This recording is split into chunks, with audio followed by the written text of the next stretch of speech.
Yon, sa magandang umaga sa atin na mga kaibigan. Nandito po kami ngayon sa Diplomat Hotel ng Baguio na sinasabing na marami daw nagpapakita, no? Makikita ninyo, iyan may cross siya, ano, pero dating hotel ang tawag. Sabi nila dating hotel daw ito ng panahon pa, ano, historical pala ito. So ngayon, nandito kami upang alamin at kumuha tayo ng kaunting update para dito nga sa Diplomat Hotel na sinasabi na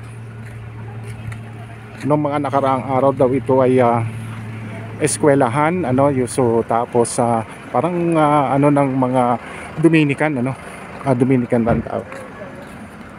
Ayan, so kung makikita ninyo, ayan, mayroong malaking cross sa ibabaw, tapos itong pinaka-entrance niya. So marami daw nagpapakita dito. Yun ang sabi, ano, kasi mga ano pala, mga dayuhan, ano, yung nag-ano nitong Diplomat Hotel na ito. Ayan, so ngayon titignan natin dun sa historical nila, ano, kung ano ba talaga ang nakapaloob dito sa ano na ito. So nandito tayo sa pinaka main gate yata ito, pero maliit lang yung main gate niya. Ito yung makikita natin dito, ano. Tama nga, oo, Dominican Hill and Retreat House 1915, ano, ipinatayo bilang bahay bakasyonan ng mga Dominikano sa Dominican Hill sa Baguio 1913-1915. Idinisyensyo ni Father Roque Ruano OP, ano, sinayaan 1915, ginawang paaralan at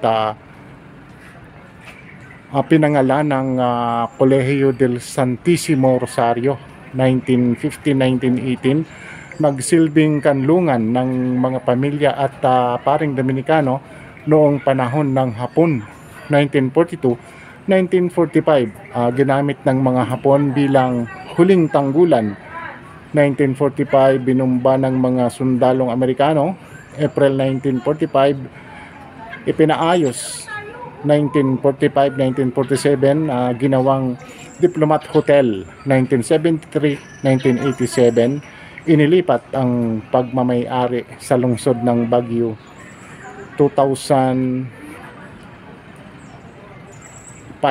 Ayan, so ito pala yung ano, buong kwento nitong ano na ito. So ginawa na lang pala ito, pero hindi naman siya binago, ano. So kitang kita natin na talaga palang ito ay ano pala, historical, ano. So ang tanong, totoo kayang mayroon talaga nagpaparamdam dito? So hindi lang tayo pwedeng pumasok, ano, bawal lang pumasok dito, pero napakaganda ng kapaligiran. So ngayon pala ito ay nasa ano ng pag-aari na ng Baguio City. Yan, so maraming namamasyal dito, guys, no. So ito yung nag-viral noong nung mga nakaraang panahon, ano, na nag-uso na yung mga vloggers, ano, ayun. So may nag-viral dito, ano, sa mga ginagawa nilang istorya na, pero andyan naman, kitang-kita naman natin ang katotohanan, ano, dahil mayroon naman diyang nakasulat talaga, ano, sa kung ano ba talaga ang totoong istorya nitong ano na ito, simbahan, ano. So pinakasimbahan pala ito, pero ginawang hotel. Ayan, no, Dominican Retreat House ang tawag. So ayan na, puro giba-giba na. So mga ano nila, mga bintana. Ayan, merong mga nakalagay na mga lumang mga peraso ng kahoy. Ayan, nakikita natin, ayan. Ay, kahoy ba yan? Parang hindi naman kahoy. So may mga kwarto-kwarto, sa maliliit yung mga kwarto-kwarto. So may CR dito. So ano pala talaga ito, yung sa gitna ay ano. So kung puntahan kaya ito ng madaling araw, okay lang kaya ito? Pagdating dito, guys, ay titignan natin dito sa ano, ibaba, ano. kita ang napakagandang view dito sa baba. Wala, nandito lang ako sa ano. Ayan oh, diba guys, ayan. So ito yung kasi ito nasa pinakatuktok itong ano na ito, yung building na ito ng tinatawag na nga nilang Diplomat Hotel. Ayan, so yun ang makikita natin. So sobrang ganda ng lugar, malamig sa ibabaw. O diba? Yan, so guys, susubukan natin na paliparan ito ng drone para makita natin yung kagandahan ng buong paligid, ano? So titignan natin. Ayan, o diba? So grabe, ang ganda dito.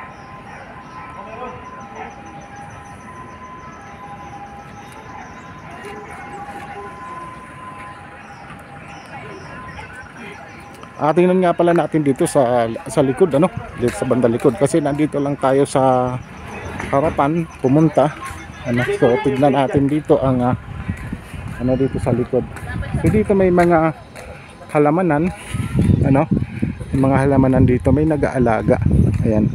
So mini-maintain pa naman ito ng City of Baguio.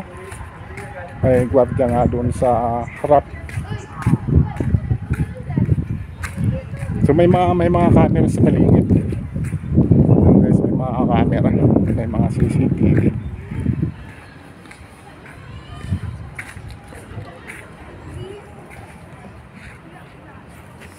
Ayan, so guys, ito yung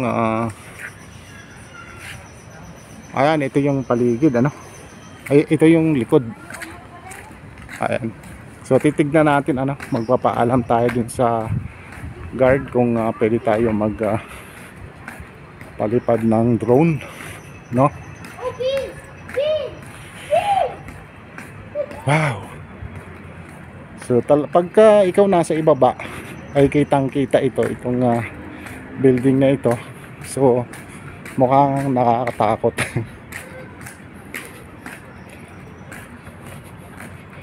Di ba?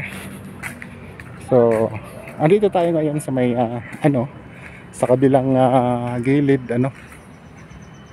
Ayan.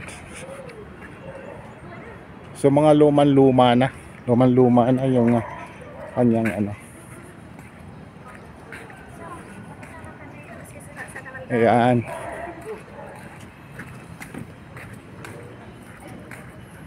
Eto, nandito tayo sa may gate. Ayan, sa gate, ano. So susubukan natin, mayroon na dito mga bagong ano. So ipapaalam natin sa guide kung dito ba ay nawala. Sir, excuse me. Sir, pwede ba kami dito magpalipad ng drone? Ay, bawal sir. Dapat may permit. Ay, ganon? Bawal sir, bawal. Bawal. So guys, ano, sabi ng guard, bawal daw talaga. So buti na lang pala nagtanong ako. Okay, so thank you ha. Sayang naman. Okay, bawal daw guys, hindi tayo pwedeng magpalipad, ano. So okay, so maraming salamat. Thank you. At tika muna, silipin muna natin dito sa ibaba. Iyan. Sulit naman guys, sulit, ano, pag tayo namasyal dito. Ayan, okay, ayan na nga. Okay, so hanggang dito na lang muna siguro, ano.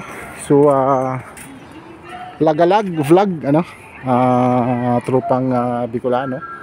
Ayan, ito. Ayan, maraming salamat. Thank you very much. Bye bye.